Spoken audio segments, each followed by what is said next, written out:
Hey Ilda, toen mem zo oud wie als die, toen hier mem heel vaak de hakjes van Beppe Klaasje om. Echt? Echt weer. Grappig hè? En dan was toen mem haar hakjes om. Ja. Ja. Mag ik je met deze nog een keer hoor? Jawel.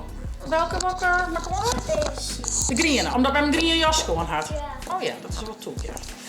Nou, dat probeer je. Dit is goed. Hey, en dan nog wat oors. Saak en Ildo hier beide hun rapport kregen.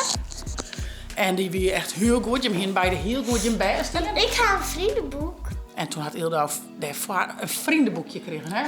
En wat zie je zaken alweer? Saak hier centjes kregen van de spaarpot. En toen is een vreundenboekje gekregen. Want toen heeft al heel veel vreundenboekjes van die klasgenootjes gekregen. Maar die is zelf nog net in, hè? Nee. En nou is toch, mem, ze hebben ons die vast even een kleermaatje. Even een foto erin en even schreeuwen. En dan kun je ze misschien aan zo'n famke. En dan kan die er daarna inschreeuwen.